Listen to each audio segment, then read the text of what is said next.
come a little closer and lend me your ears.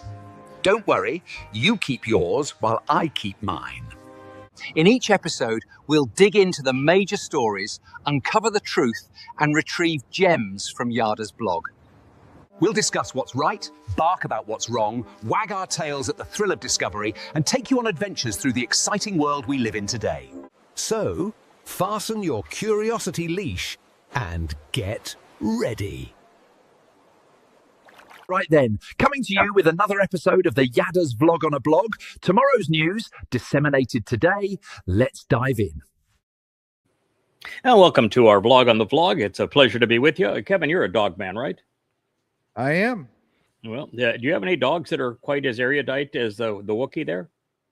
No, mine are not erudite in any way, shape, or form. Okay, well, that's pretty impressive dogs. of the Wookiee, and he never misses his line. He's better than we are. Never flubs his line. He does. Yeah, he's got it down. Impressive. Yeah, I'm going to give you a quick update on some things. Those who use the yadaya.com website regularly have noticed that we have had a bit of a issue with some outages. And I think all the outages are now resolved. They were a background issue that was quite unique. In the search function, the search engine was going to a table that wasn't either correctly populated or had some kind of error in it. And so this background search was continuing to go on and on. It slowed the site way down, and it appeared like a denial of service attack. And so the web host shut us down, fortunately, because this was running in the background, slowing the site down. And so it had to be diagnosed by Joe as to what the problem was. He fixed it, and the site's back up to normal speed, and that issue is resolved. So good news on that. Second is there's a lot of work that's been done behind the scenes on the technology that runs the site. And one of the things that's going to make the biggest difference in the short term is that the 3 versions of Coming Home, Volume 4, that I'm writing now, they're all going to be available in what we're going to call an unpublished book, a book that has not yet gone to Amazon. But it's really tricky on our site because that book then has to be retrievable for people to read, and it has to be searchable for the search engines, and it has to have all of our formatting and the Paleo Hebrew and the superscripts put into it, and it has to be presented within the translation page and index. So there's a lot that goes into making that possible. It is now possible. The only delay in getting these 3 versions of Coming Home 4 up is that I'm going through an edit process right now where JK and Mike Beati and also Michelle Austin are my 3 marvelous editors, and they're all have contributed mightily to correcting any mistakes that I have made along the way, and that's what we're entering right now. Another update is that I'm not sure that the search is completely resolved at this point on the book search, because that was what caused the site outage, but I know it's being worked on. I do know that we are going to have to come up with a variation of search that we put on the vlog page so that we can have the computer ascertain what we have said in these shows that is more current than what I have written. And so I've asked Joe to work on that because he has now done 2 things, which are just marvelous. I leave it to Joe. He has created an automatic MP3 of every MP4 that is a blog. So you can not only download the MP4s and play them on the site, but you can also download and listen to the MP3s, which are audio only for those who want to listen as they drive or listen as they work. It was requested in one of our last family hours, and it's been automated, and it's on every vlog at this point. So that's pretty neat. Also, on the AI search, the Ask Yada's AI, I have tested it with some really challenging questions just to see how it was progressing. And the last couple of questions that I asked it, it could not have found the answer just in the published books, which means that Joe must have released it to also study the transcripts of these programs. I asked it a question about what are the implications of, first, is Tamym the verbal root of Tamym, and are there any implications we can draw from that? And what it wrote as the answer, which I should have copied and pasted it, but we have a way to retain them, so I will. What it wrote was more articulate, better reasoned, thoughtful, in a matter of seconds, anything that I have written on that subject.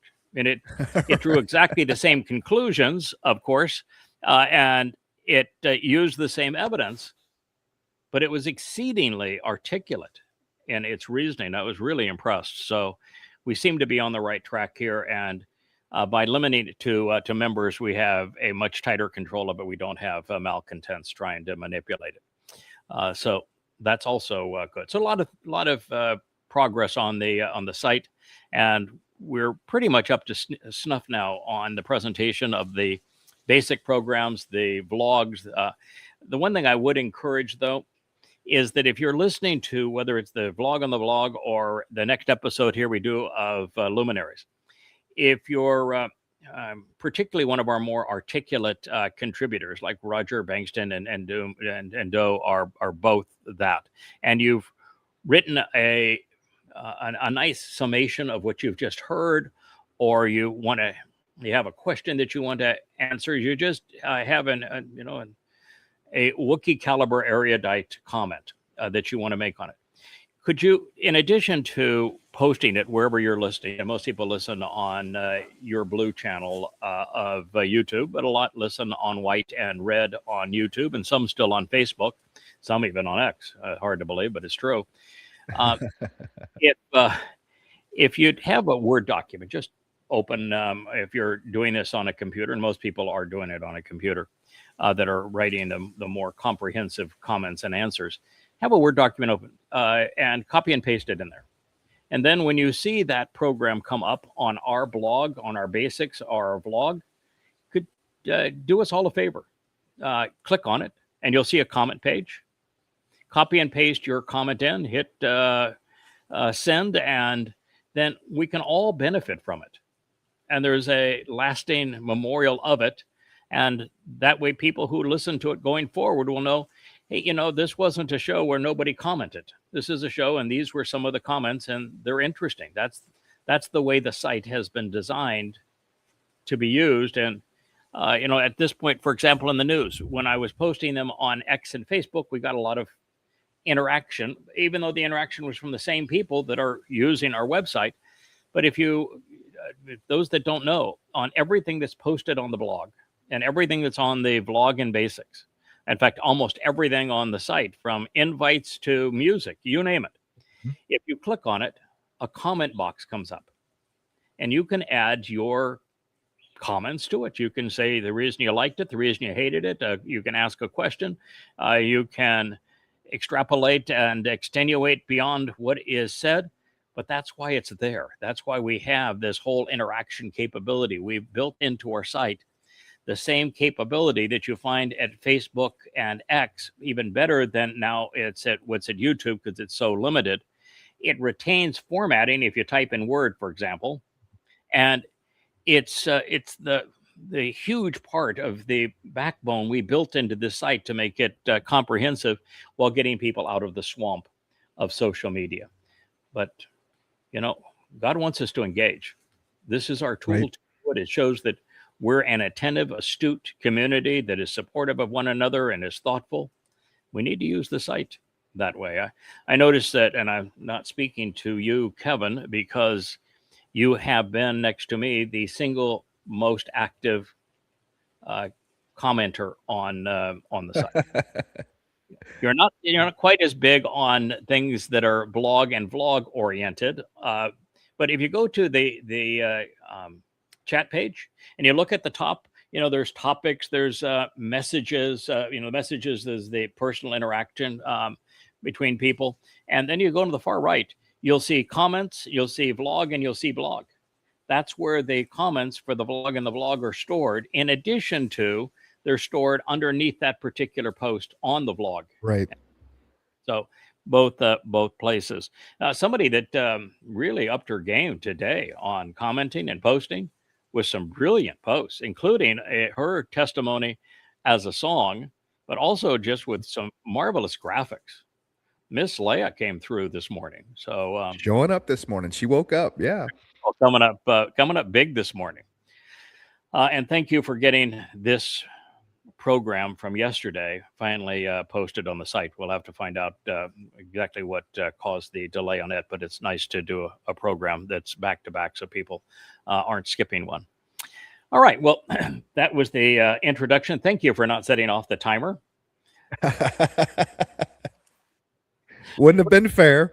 Yeah, being fair. All right. So yesterday it was you accused God of not being perfect. That was That tough is correct. blow, man. And that you said his biggest mistake was the creation of mankind. Do I have you correct?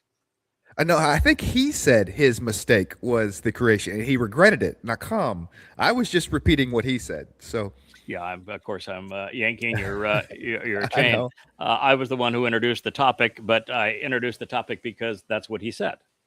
Mhm. I know I'm always on safe ground, which is why you didn't retreat here. When you follow Yahweh's words to where he leads. As he says, I regretted doing something and that I realized I was wrong and that the mistake that he's talking about is the creation of humankind. You can pretty much say that God's imperfect and really bad news. And that's good news, by the way. But the bad news is that his biggest regret is the creation of humankind. That puts us in quite a position. Anyway, that's where we were. And now what we wanted to do is go one step further. We wanted to talk about who Noach was, because there is a 0% possibility that in the predicament that we humans found ourselves in, where God had completely rejected us to the point that he wanted to obliterate neshamah, to end the human experience on this planet, walk away from the planet. He was ready to also do in all of the animals, close up shop on planet Earth. Yeah. And he did not do so because he chose instead to come up with a resolution through Noach. So should you think that Noach is just your garden variety turnip out there that just happened to stumble upon, well, what would he have Just stumbled luck, right? upon, Kevin? Where would he have found any insight pursuant to God? Noach? He was Oh, born he in must have got it 1050 Yah. So born in 1050 Yah, Adam's gone. right. And also the one person who really knew Adam and was very close to God, who walked with God, that would be Chanowk. He's now Right. passed. He's been taken. He didn't pass away. He was taken. So Mhm. where would Noach, because he's not born until 1050, after all of this, almost 70 years after Chanowk is gone, Right. where would he come up with knowledge of God? Shem? Shem's the only one left? Is he Shem No, still? Shem No. Shem was Shem's his is son. Shem wasn't born. what was Adam's third son? Oh, Seth. Seth. Oh, okay. No. Seth. He doesn't figure into I know it. Shem, Yeah, Seth. no. Yeah. But the interesting thing about Adam and his sons is that Adam's not the greatest father. Adam became, in fact, it was a marker of his personality, and has been in every deployment thus far. Is there's not a single example where Adam, who is Dode, was a good father, and there are times when he was a really, really crappy father. But we show nothing of Adam's interaction with his sons. And the first two were horrible. Well, his time with them was horrible because one killed the other. And so that's not so good. So, yeah, he's the answer is there would have been no way. He had to be a plant. Well, not a plant in the sense of vegetable versus animal, but God had to put him. He was deployed. Yes. He was deployed. He was previously trained and deployed. Is there somebody who's named trained and deployed? this guy behind me here, Chanowk. Chanowk, that is his name, trained and deployed. He is an explorer and leader who is prepared to complete whatever mission is laid out before him. That's his name. And so he had to be trained and deployed as the soul of Noach. He is, Noach is Chanowk. Chanowk is Noach. And as a matter of fact, when you look at Noach's name, it means restoring guide leading to spiritual rest. It means that he is someone who came from a place where he was restored from that place so that he could lead and guide us to a tranquil and spiritual place. His name sounds pretty much like the other guys, doesn't it? It does. That insight yesterday with Nacham, regret, and then Yahowah states a problem, or has a problem, states a solution. He's like, you know what I'm going to do? I'm going to take the mem out, and I'm going to deploy Noach, and we'll have out of the water, keep him out of the water, and we'll fix everything. That was really good yesterday. Nacham, which was the verb, which God says, I regret, I'm sorry, I made a mistake in creating man. The last letter of that verb is a mem, which is depicted as waves on water. You remove the waves on water, and guess what you have left? Noach. Noach is written as the nen plus the cheth, which means he is the son who separates first and then protects, which is exactly what Noach did. He separated the 8 usable, functional, reasonable, moral souls who had a neshamah from those who were scum all around him. And then he protected them. So, and at this point, from God's point of view, he's not the firstborn. But when God took Chanowk, because he got along with him beautifully, he saw this as a partner. This is somebody I can collaborate with. He viewed him as a son. So the one he'd been waiting for, So Noach's name is derived from as the solution to the problem, and the water is, of course, the means to that solution. Not once, but twice. Once with the flood, and then second, the same character who is Chanowk and then Noach will appear 6 more times, 8 total. And the last appearance is when he is the Adamah Parah, and copious amounts of water are released from the Temple Mount. And they will do the same thing. They're going to do the 2 things that water does. It's a universal solvent, and it's the source of life. So pretty interesting. So let's read this next line from the Torah. It says, then in relation to this, it follows. I'm going to see if I can get my mouse to. Yeah, there we go. It'll work. Okay, mice, you have to turn them on. I don't know about the real ones, the cute ones with the furry tails. I don't know nothing about turning them on. But this little guy right here, who does kind of look like a mouse to me, you do have to turn them on for it to work. Then in relation to this, nevertheless, it follows that this notwithstanding, Noach, the restoring guide, this was immediately, by the way, after God admitted that he regretted creating humankind. It's the next sentence. I mean, there's the only thing that's between one thought and the other is the conjunction and. So, and then Noach, the restoring guide leading to spiritual rest. Noach means revived explorer, one who directs towards spiritual repose. It's from Nacham, a leader and guide, reliably creating an opportunity for a more favorable situation, and Noach, to provide a place for the spirit to settle, abide, and remain. Pretty good name. He had attained and experienced, Matzar, he had discovered and acquired he had found and come to possess. He learned by having gained information to know and obtained. Now, this was written in the call stem. Call stem means what, Kevin? The call. You got me. I haven't Okay. I haven't brushed up on Kirk's. You're not. By the way, we're going to have 3, I think, tutorials on Hebrew grammar that are going to be presented very soon. I think Kirk's is already up. There is a second afoot, and the third is we're going to try to surmise from An Introduction to God, Volume 1, Hebrew grammar.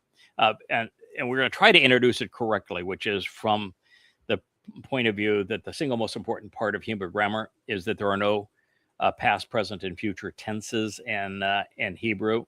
Something is either an ongoing or completed action. It is either a verbal noun or somehow influenced by a stem that establishes a relationship between the subject and the object of the sentence.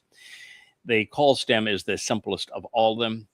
It is non-nuanced, which means God's saying that Noach actually, genuinely, realistically, don't try to read symbolism into this. He actually experienced. Calls the literal. He had a real. He really attained this. Okay, that's what the call stem is. The perfect conjugation is interesting. That means that there was a period of time where this happened.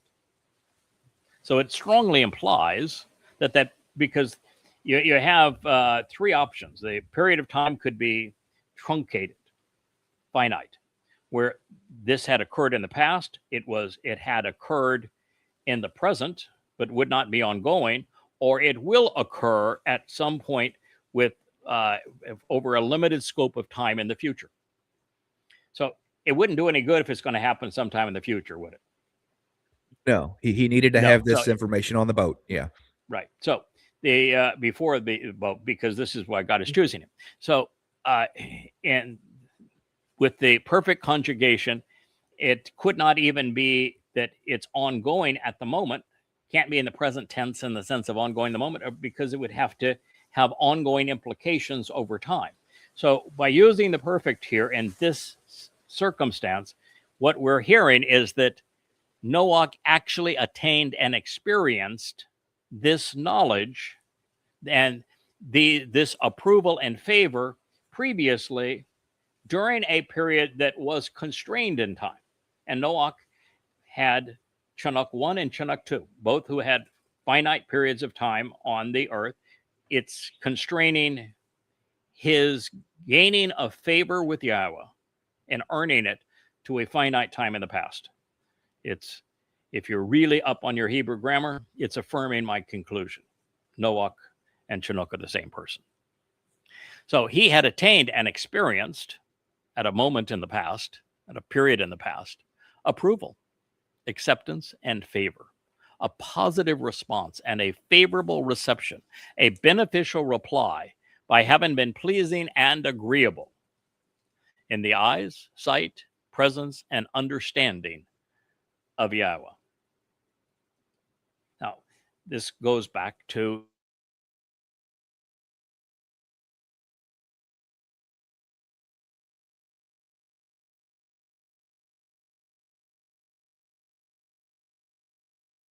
like we may have paused here for a second. We'll give them a second to see if Rich brings the stream back up, because they are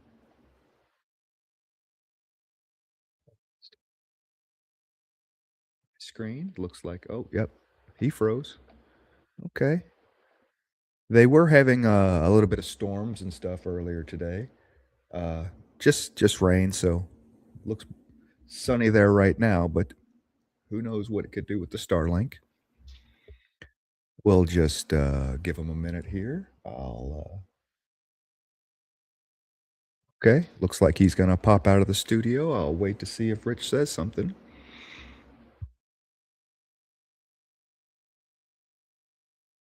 We'll give them to the countdown timer goes to 0, and if they can pop back in the studio and come in live, then we will continue on. And if not, we will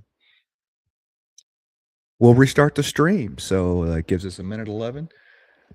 I am not going to do improv comedy. That wouldn't be appropriate at this time. Let me see. I can bring up his Facebook, and we can maybe talk about something on that real quick.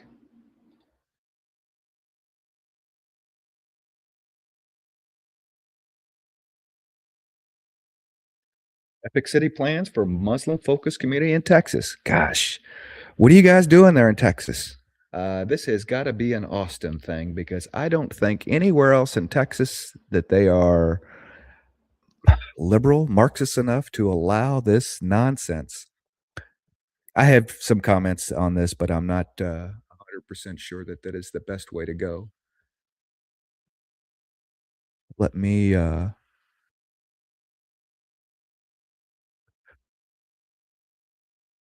talk about maybe the comments on the website like he was talking about earlier. It would be a good idea if folks could copy and paste their comments onto the vlogs and stuff where they kind of belong. You know, I mean, our comment section was built for Bilotti.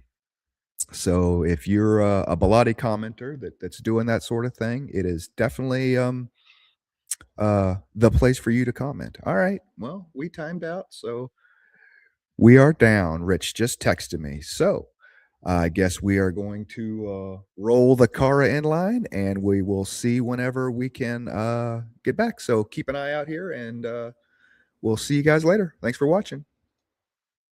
Hey there, thanks for tuning in. That was Fetch. Gotta run now. Catch y'all on our next podcast.